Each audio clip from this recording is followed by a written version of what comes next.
जब भी दुनिया की सबसे चर्चित भारतीय फिल्म के साथ हुई गड़बड़ी की बात होती है, तो रामायण की मार्केटिंग टीम का नाम सबसे पहले आता है।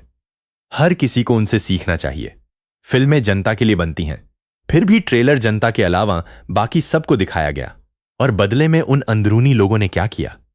उस भरोसे को तोड़ा गया, है ना? ट्रेलर लीक हो गया।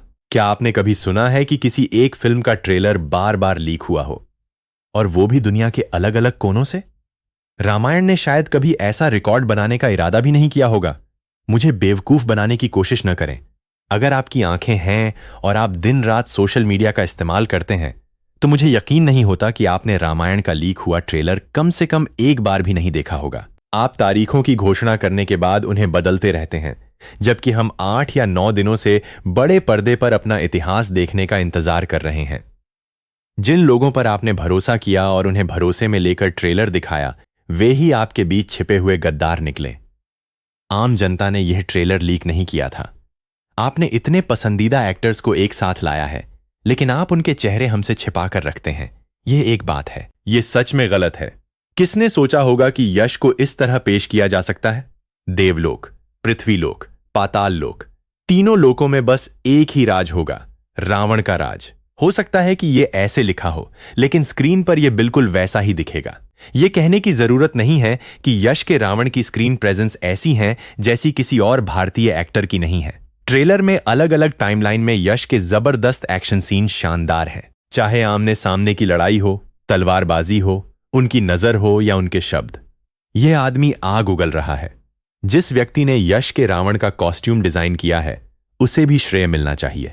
सोने की लंका के राजा को देखना, भले ही लीक हुए कम क्वालिटी वाले फुटेज में, सच में शानदार था। मुझे एक विवादास्पद बात कहने दें, और मैं अकेला नहीं हूं जो ऐसा कहता है कि दर्शक शायद भगवान राम के बजाय रावण के लिए इस रामायण फिल्म को देखने के लिए बड़ी संख्या में आ सकते हैं। यह बात दूसरों ने भी कही है। इसका सबसे बड़ा सबूत ट्रेलर के शुरुआती 40 सेकंड हैं, जो पूरी तरह से यश का शो है। फिल्म की टीम ने भगवान राम को चमकने का मौका ही नहीं दिया। अगर पूरा ट्रेलर रिलीज किया जाता तो लोग भावनात्मक रूप से जुड़ पाते और दूसरे पक्ष का भी सम्मान करते। इसके बजाय हम अचानक एक उड़ता हुआ हाथी देखते हैं, एक ऐसा जीव जिसे ऐतिहासिक रूप से भगवान इंद्र की सवारी माना जाता है। यह समझ से बाहर है कि हम ऐसे सस्ते हथकंडे क्यों अपनाते हैं, खासकर तब जब अंतर्राष्ट्रीय निर्माता पहले से ही हमारा मजाक उड़ा रहे हैं, जबकि हम एक ही देश के हैं। एक त्वरित गूगल खोज उस दृश्य के पीछे की सच्ची कहानी बता देगी, लेकिन पता है क्या? इसमें दर्शकों की कोई गलती नहीं है। टीम जितनी देर तक जनता के लिए ट्रेलर जारी करने में देरी करेगी, लोग फिल्म को उतना ही नापसंद करेंगे और लीक हुए कम गुणवत्ता वाले फुटेज के आधार पर उसमें कमियां निकालेंगे। उदाहरण के लिए, इस लीक हुए ट्रेलर में भगवान विष्णु का दृश्य लें, जिसके बारे में एक सूत्र ने मुझे पहले ही बताया था। वहां के वीएफएक्स काम ने दिल्ली या मुंबई में किसी को प्रभावित नहीं किया। एक विशाल राक्षस भी संक्षेप में दिखाई दिया। हालांकि लीक हुई गुणवत्ता ने निश्चित रूप से 4000 रुपए करोड़ के बजट का एहसास नहीं कराया।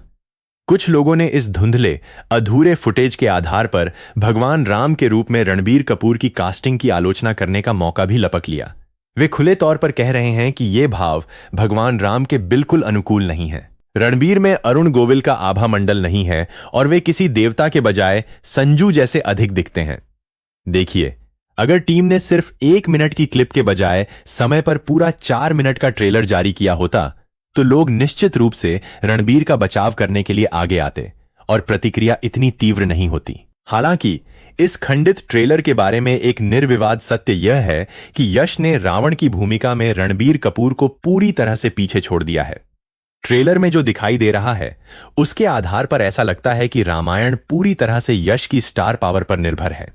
इसके अलावा ट्रेलर में दृश्यों की पृष्ठभूमि काफी हद तक वीएफएक्स पर निर्भर दिखाई देती है। यह स्पष्ट है कि महत्वपूर्ण विशेष प्रभावों का उपयोग किया गया था, लेकिन वास्तविक गुणवत्ता का निर्धारण केवल आधिकारिक ट्रेलर जारी होने के बाद ही किया जा सकता है। रामायण इवेंट के बाद लोगों ने बैकग्राउंड म्यूजिक की बहुत तारीफ की, लेकिन लीक हुए वीडियो में उसका असर उतना नहीं दिखा। फिर भी मैं यह देखना चाहता हूं कि राम और सीता के बीच कैसा तालमेल है, जो लीक हुए ट्रेलर में नहीं दिखाया गया है। आधे दर्शकों को तो पहले से ही लगता है कि फिल्म में वह बात नहीं है। देखिए, अगर रामायण टीम का कोई सदस्य यह पढ़ रहा है तो आपको जल्द से जल्द ट्रेलर रिलीज करना चाहिए। इन छोटी छोटी बिखरी हुई क्लिप्स से फिल्म के लिए उत्साह हाइप बनने के बजाय नफरत और आलोचना ही ज्यादा होगी। और प्लीज पश्चिम की नकल करना बंद करें। हमारे दर्शकों की जबरदस्त ताकत की वजह से हम फिल्म का बजट आसानी से खुद ही वसूल कर सकते हैं। जहां रामायण इतिहास है, वहीं बाहुबली एक काल्पनिक कहानी थी।